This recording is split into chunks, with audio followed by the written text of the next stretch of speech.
Hello, welcome back to the Happy Hut. I've not made a video for a while because I've been making lots of videos for my other channels. This one is for the Dad Delivers vlog channel, and I'm just about to record a voiceover for a video over on that channel. And I thought, well, why don't I share with you how I record my voiceovers, because it might be something you've not tried for your videos. I found it's a really good technique to actually get videos done. Sometimes if you're trying to walk and talk or film and talk at the same time, you're trying to think about what you're saying while you're actually doing the thing that you're commentating on. And many times it just gets in the way because you're worrying about, or you're thinking about what you're trying to say, as well as doing what you need to do, on the topic that you're filming. So I wanted to show this just as another way of getting videos out on your YouTube channel. So it works like this. Instead of filming something and talking at the same time, you just film yourself doing the thing. And it just completely takes the weight off your shoulders, having to think of something interesting or even calling out all the steps that you want to commentate on. It also means that you can just enjoy doing the thing that you do, that you're filming, and worry about how you're going to explain that to the viewer just some other time in the future. This video is about me building a really complicated Lego train station. I knew it would take me 9 hours to build, so I just went ahead and did it and filmed everything. And then I thought, well, what if I sped up the footage? So it's like a time lapse, 9 hours worth of building into just a couple of minutes, and you'll just see it come together.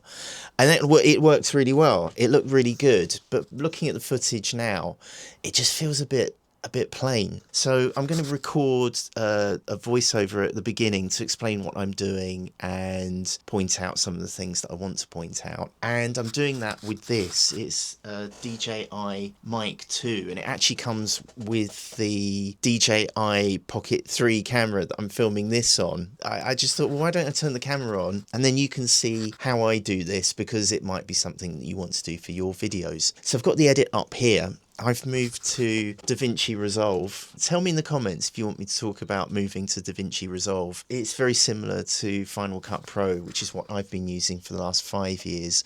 And I was on iMovie before that. And then I got worried that I was locked into the Apple ecosystem. And if my MacBook died, then my editing stops. So I wanted DaVinci Resolve because you can use that on a Mac and a PC.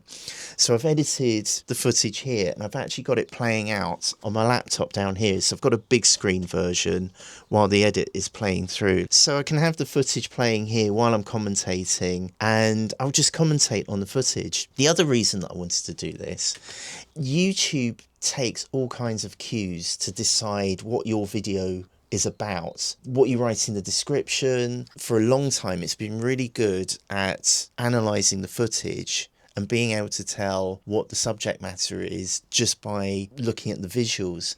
It also takes cues from the thumbnail. Some people reckon there are other bits of metadata that might also go into that mix, that soup, where YouTube decides what the video is about. Some people reckon the file names are taken into account, or tags that you put in underneath the description. For me, I think YouTube takes all kinds of cues, as much data as possible, to analyze your video to decide who to show it to. One of those very, very strong influences is the soundtrack. It's the transcription. It creates a transcript of your video pretty much within minutes of uploading. And I think it then analyzes that transcript to decide what your video is about. It makes sense. It's obvious that if you're talking about something, it will want to know what you're saying. So if I had a video that's just a time-lapse footage of me building a Lego building, I reckon it could tell pretty quickly on first analysis that it's about Lego.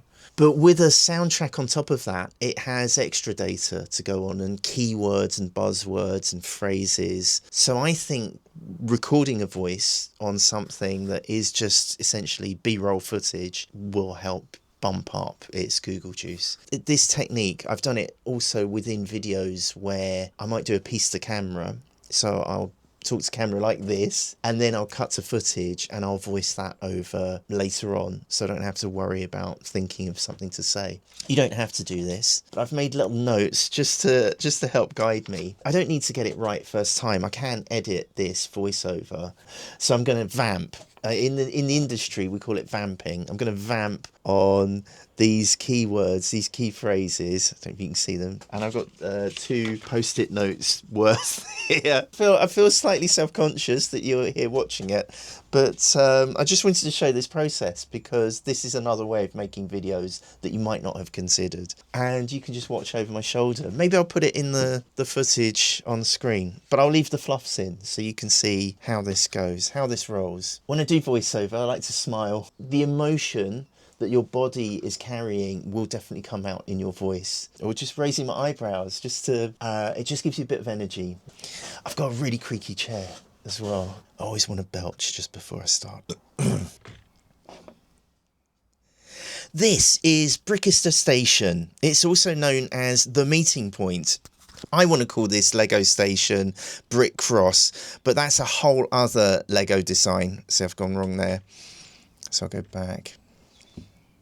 I want to call this model Brick Cross, but that is an actual name of another model in the world of Lego compatible railway models. But look at it, it's absolutely massive. It looks like a really major mainline station, and I think it's beautiful.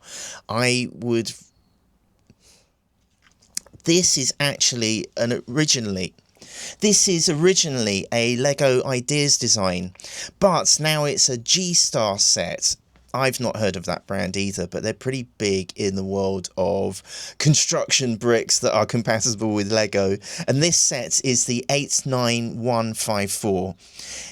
It has 2,850 pieces, and it lights up. There's a lighting kit that comes with the set, which is fantastic. Now, I'm going to speed build this for you right now in a moment. So I'm going to go back to the beginning and we're going to speed build this in just under a couple of minutes. This model is the centerpiece of my Lego City Railway. I've built a whole subway layout around my garden office, and I think this is going to take pride of place on one of the curves. There's a playlist in the description for all of my hidden Lego City Railway videos, and to this model I'll be adding some Blue Bricks modern platforms. I have a build video for you down in the description, and also some Tricks Bricks track automation. So I've got some points and signals that will be built around this station. I really enjoyed this build. It comes with a really nice book. You can probably just see it on screen there. The printed instructions are great and really super clear. All of the pieces were there, which was a bit of a worry when you're buying something on AliExpress that isn't branded by like the Danish company. But all the pieces were there, and the price is absolutely fantastic for how big this model is and how impressive it is. So much detail. You can see me building the bookshop, the W.H. Smith newsagents. I'm going to call this station Camden Road when it goes onto my layout, and I'm actually going to turn it on its side so that it will act as a terminus, and there'll be one through platform down the side, but I'm going to twist the station round so that the platform that you see in this model will actually be the concourse for the platforms joining it, if that makes sense. This set took me 9 hours to build. I've seen from the video footage, I've added it up.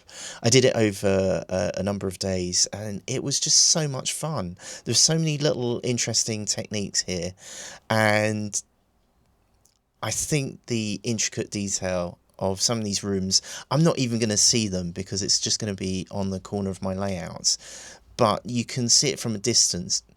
but through the windows you can see it's got a nice restaurant area, a station cafe, a piano, a little piano that anyone can play, stairs, ticket machine, and I really like the destination boards as well. I think they look really really impressive and really authentic as well. It comes with some figures too, so that you can populate your station. And I'm going to just let this build run now so you can see how easily it came together over the 9 hours.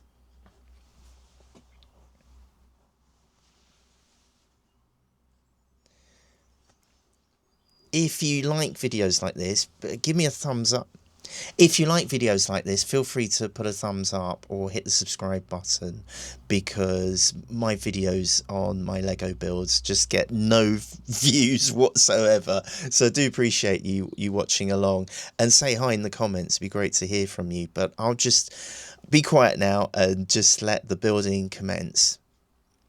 But I'll just be quiet now and let the building continue. So that's it. I'm just going to let that run at the beginning of the video. You could hear the stumbles. I'm in voiceover speak now. You could probably hear some of the stumbles. It doesn't matter because I can edit those out. In the TV industry, we call it vamping, where you have a rough script, but it's just down to you to vamp what's in your head.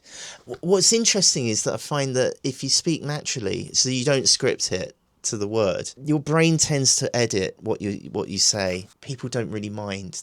I obviously you'll critique this, but I think when you're watching videos and there's a voiceover, the visuals are so compelling. It's almost like this audio wallpaper where it's nice to have someone chatting along. I don't think there's that much pressure on you to say something hugely insightful. Just explaining your thought process and also how you felt while you're doing the thing that you're commentating. Those kind of things really help. I think that people find that interesting.